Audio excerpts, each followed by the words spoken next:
maybe we'll just start off with Noopiming and what brought you here? What was the journey? What led you to write this novel? Well, I had written 2 books of short stories. So Islands of Decolonial Love was my first kind of creative work. And then This Accident of Being Lost was my next endeavor. And a lot of people had advised me that the novel is the thing to write, something in longer form. So this was my foray into a longer form, and it was very hard actually for me to get my head around the genre of the novel, because my background is in Anishinaabe storytelling practices and Anishinaabe intellectual traditions. And of course, traditionally, we don't have novels or stories that are that long. And so the novel and the structure of the novel and the protagonist and the antagonist and the conflict and all of those parts of a novel are not so present in Anishinaabe storytelling. So I still wanted to tell a story in longer form. Some of the characters that I had come up with in Islands of Decolonial Love appear again and This Accident of Being Lost, and then appear again in Noopiming, because I fell in love with these characters, and I carried them with me in my life, and I thought about them and had conversations with them, and so they're very present in the novel. And it ends up being a very, very different kind of novel, obviously, and a very, very different reading experience, which was deliberate on my part, for sure. Yeah, so it's like, and it's terrific. Like it is a different experience for a lot of us who are used to the traditional Western structure, the circularness of it, the weaving in and out, the white space. Everybody I've talked to who's read it has had a different experience with it. Can you speak a bit about that? Well, you know what, I'll say that I kept going back kind of to the beginning and looking at the back cover, because the characters move from people to elements to organs to all it's very obvious, the interconnectedness of all things. And I would love to hear your thoughts on that. So within Anishinaabe thought, relationality is really, really important, and it's how the world is organized for us rather than a hierarchy. So relationships with living things, with other humans, with our family, with the plant and animal worlds, with the natural world are very, very important, and they're very intimate, and they're very local. But they're also very global because of that interconnection. So I thought a lot about networks in this book, and horizontal networks, and how to maintain healthy relationships and healthy intimate relationships as an individual, as someone who's a member of a family, as someone who's a member of a community, and someone who's a human on the planet. And so I wanted that relationality to be really clear in the book. I wanted that circular idea of time and space that's also a part of Anishinaabe thought, rather than having a very clear linear past, present, and future. We tend to think of things in circles and in cycles. And so I wanted to have a book where you could essentially start anywhere in the book and read it and still have some semblance of the story. Again, in Anishinaabe thought, everything that's alive has spirit. And so plants, trees, things like maple trees have a spirit. Caribou has a spirit. And so these characters, the 7 main characters in the book, some are human, some are non-human, but they're all together sort of in the present, sharing this time and this space.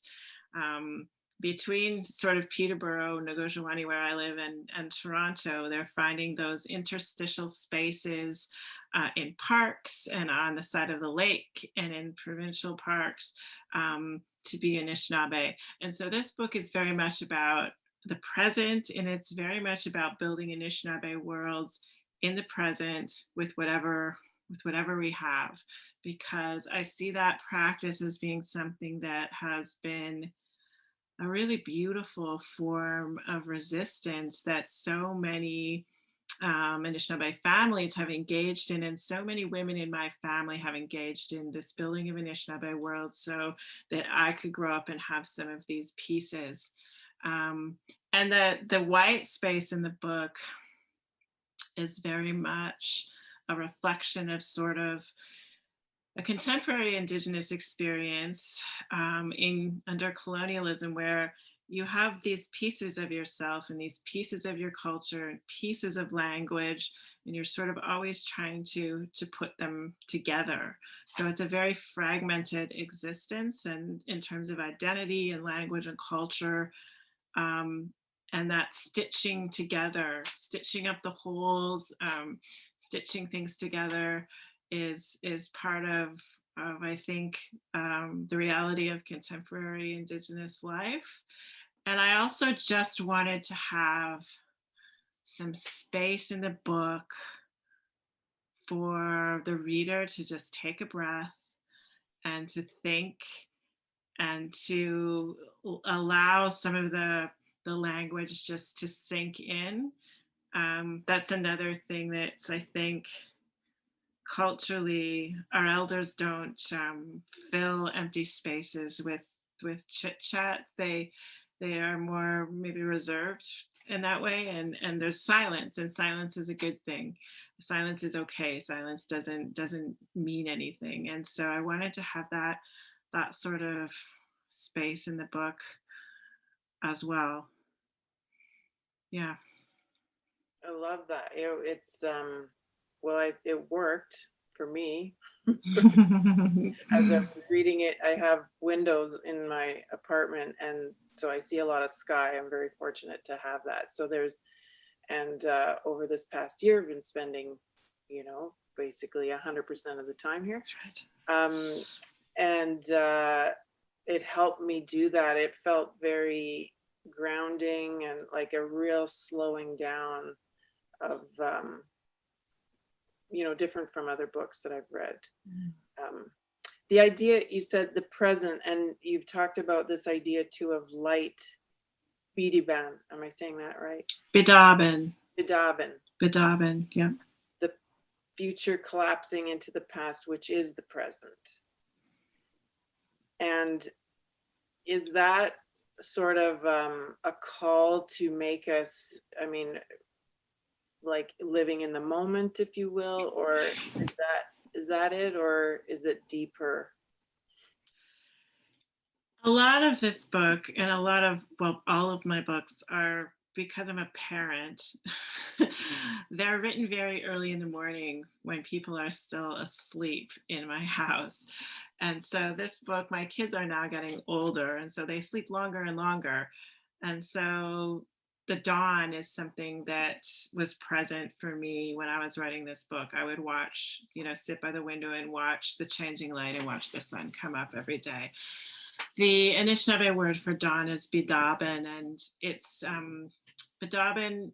It's actually an Anishinaabe name. You'll hear people who are named bidaben. But if you split that word into its three smaller words, the be is a prefix that means the future is coming at you. The da means home or the present, and ba or ban is a suffix that we would put on the end of someone's name who had passed into the spirit world. So it's indicative of the past. So every morning I'm getting up and I'm watching the sunrise, and that's a very important thing. That's something that my ancestors would have done. That was a ceremony. They would have started their morning before dawn, putting tobacco in the fire, praying, and watching this, what I've come to really appreciate as sort of this spectacular moment of hope, especially in the pandemic, those first rays of light that are coming over the horizon. And calling it Bedabin, to me, sort of is like a conversation with those that have come before me, my ancestors, my grandparents, my great-grandparents, and also those ones that are going to come after me. So it really puts an emphasis on how important it is in terms of our own lives and in terms of our own responsibilities for how we're living, because how we're living will give birth to the world that our grandchildren and great-grandchildren inherit. And so that just became a really interesting concept to work with in this book, particularly because Indigenous people are so often kind of put in a box of being in the past. And a lot of Indigenous writers right now are really focused on the future and Indigenous futurism and all of the kinds of wonderful visioning and imagining. And I think that's a really great thing for them to be doing. But for me, I really think of the present as being important. And I wanted to sort of illuminate the worlds that Anishinaabe people were building in Toronto, in Peterborough, in Canada, that were not visible to people outside of our culture, because these worlds exist, and they're beautiful, and they're a beautiful part of my life, and it's those sort of other worlds that are existing alongside colonial worlds that I wanted to spend hours a day thinking about and living in through writing this book. Do you have a favorite with spending time with these characters? I don't know if you play favorites, but I loved writing this book, and I love Nanatik, the maple tree. I love the older characters now. I don't know if that's because I'm getting older, but I just love the freedom that Minda Moya has in terms of doing whatever it is she needs to do in this unapologetic way. And if that means walking into an IKEA and doing strange things, then she's going to do that. Yeah, so I really liked those older characters in the book, for sure. And there's humor plays a role in your work. Is that sometimes it's really writers find it difficult to do humor, but it seems to just flow naturally. Or can you talk about that? I think culturally, there's a lot of humor in Anishinaabe culture. There's a lot of laughing in my family. There's a lot of like as a coping mechanism, as a way of healing, as a way of just bringing joy into life. And so I wanted that to be reflective in the novel, and it did flow very. I didn't find that part of writing the novel difficult. That was something that just flowed pretty naturally for me. Yeah. And the sub, I guess it's a subtitle or subheader, the cure for white ladies, where this is a group of white ladies on the call. And thank you for coming anyway. It was a reference to Susanna Moody's work and Catherine Petrell's work, who were two very important canonical white women writers in Can Lit, who are writing in Michi-Saagiig Anishinaabe territory in the mid-1800s to the late 1800s. And that in itself is a feat, and it's celebrated, and I think it should be celebrated. And as an Anishinaabe person, their work is very difficult to read for me, because the depictions of Mississauga and Anishinaabe people are very, very racist. there's parts of Roughing It in the Bush that's very anti-Black, and the consequences of not just those sort of racial slurs, but the consequences of the actions of those time were extremely violent for my family and for my ancestors. And so I think that I carry, and my children carry, the trauma and some of the damage from that. And so I wanted to, I mean, Margaret Atwood and Carol Shields have written books about, that are sort of riffing off of the work of Susanna Moody and her sister. And I wanted to do something different. I wanted to use the book as a jumping off point. So the word Noopiming in my language means in the bush. So whereas for these women from England, the bush was kind of a nightmare of work, and very opposite to the life that they were used to. For me and for my people, it's the most beautiful, loving, soulless place. Everything is in the bush. Everything that has meaning for us is in the bush. And I wanted to show sort of the worlds, these Anishinaabe worlds, that those two writers couldn't see because of their racism and because of their beliefs. So I wanted to kind of hint towards, had they come into my territory with a different mindset, the possibilities of what could have happened. So it's sort of tongue-in-cheek, and it's sort of a humorous way of looking at it. And the focus is not really at all on them. The focus is on these gorgeous, generative, beautiful worlds that they missed. In terms of art making change in a political way, or policy changes, this group too is a bunch of status quo challengers and feminist entrepreneurs and change makers. Well, how do you see the role of art? I think it was highlighted at the US inauguration with Amanda Gorman and that amazing poem, right? It just kind of, people stop to listen and watch and be changed, because a lot of the commentary is that art can say things that you can't say, politicians can't say, or, you know, members of parliament. What do you think about that?